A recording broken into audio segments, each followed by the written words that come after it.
स्वागत है दोस्तों आपका हमारे यूट्यूब चैनल अर्जुना फाउंडेशन में। दोस्तों आज है 19 मार्च और 19 मार्च को बनने वाले करंट अफेयर्स को आज के इस वीडियो में हम डिस्कस करेंगे। दोस्तों स्टार्ट करते हैं। आज का पहला प्रश्न है, हाल ही में भारतीय रिजर्व बैंक को ब्रिटेन के लंदन में सेंट्रल बैंकिंग द्वारा किस पुरस्कार से सम्मानित किया गया? पहला ऑप्शन है central bank of the year, दूसरा बेस्ट मॉनेटरी पॉलिसी अवार्ड, तीसरा फाइनेंशियल इंक्लूजन अवार्ड, चौथा डिजिटल ट्रांसफॉर्मेशन अवार्ड। दोस्तों इसका जो राइट आंसर होगा वो हो जाएगा option number D, digital transformation award से भारतीय रिजर्व बैंक को ब्रिटेन के लंदन में सेंट्रल बैंक द्वारा पूरा डिजिटल ट्रांसफॉर्मेशन अवार्ड से सम्मानित किया गया है।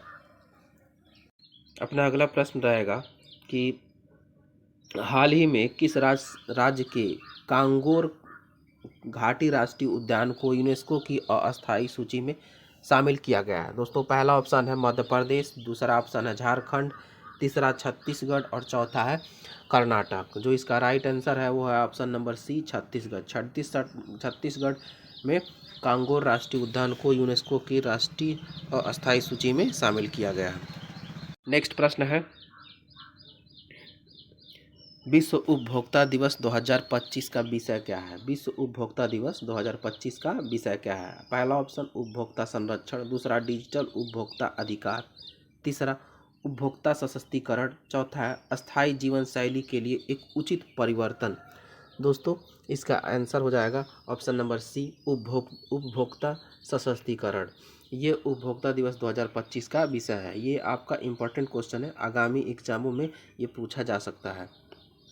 अगला प्रश्न अपना रहेगा, भारतीय रिजर्व बैंक की डिजिटल पहल सारथी का उद्देश्य क्या है? पहला ऑप्शन वित्तीय साक्षरता, दूसरा डिजिटल भुगतान को बढ़ावा देना, तीसरा बैंकिंग सुरक्षा में सुधार और चौथा है दस्तावेजों को सुरक्षित रूप से संग्रहित और साझा करना। तो जो इस क्वेश्चन है इसका राइट आंसर हो जाएगा ऑप्शन नंबर डी, दस्तावेजों को सुरक्षित रूप से संग्रहित और साझा करना। नेक्स्ट प्रश्न,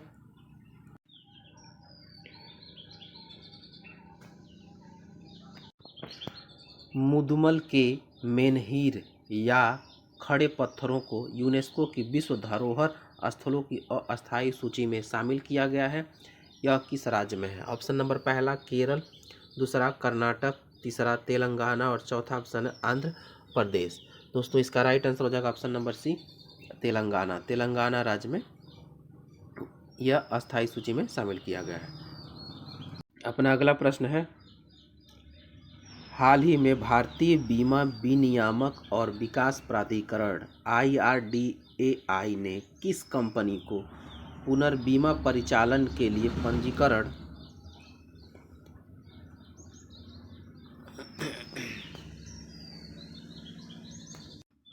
पंजीकरण प्रमाण पत्र प्रदान किए हैं? पहला ऑप्शन भारतीय जीवन बीमा निगम, दूसरा वैल्यूएटिक्स री इंश्योरेंस लिमिटेड, तीसरा इंडिया री इंश्योरेंस कंपनी और चौथा है नेशनल री इंश्योरेंस कंपनी।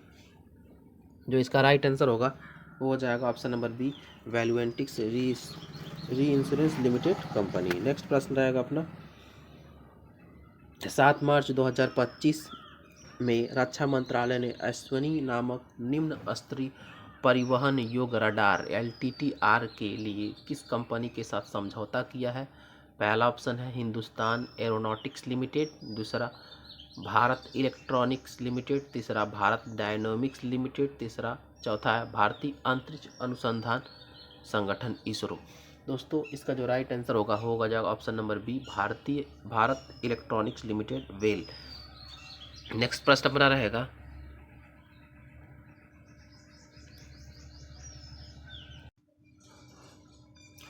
हाल ही में शिक्षा मंत्रालय द्वारा किसके लिए प्रधानमंत्री योजना PM युवा 3.0 की शुरुआत हुई है? पहला ऑप्शन खिलाड़ी, दूसरा वैज्ञानिक, तीसरा शिक्षक, चौथा युवा लेखक। तो इसका राइट आंसर हो जाएगा ऑप्शन नंबर डी, युवा लेखक। यंग राइटर्स के लिए प्रधानमंत्री योजना PM युवा 3.0 की शुरुआत हुई है। अगला प्रश्न रहेगा, हाल ही में मिली जानकारी के अनुसार इसरो ने जनवरी 2015 से 2024 के दौरान विदेशी उपग्रहों का परीक्षण करके कितना विदेशी मुद्रा अर्जित किया है? तो पहला ऑप्शन 123 मिलियन डॉलर, दूसरा 133 मिलियन डॉलर, तीसरा ऑप्शन 143 मिलियन डॉलर और चौथा ऑप्शन है 153 मिलियन डॉलर। दोस्तों इसका जो राइट आंसर होगा वो हो जाएगा ऑप्शन नंबर सी 143 यानी कि 143 मिलियन डॉलर रुपए।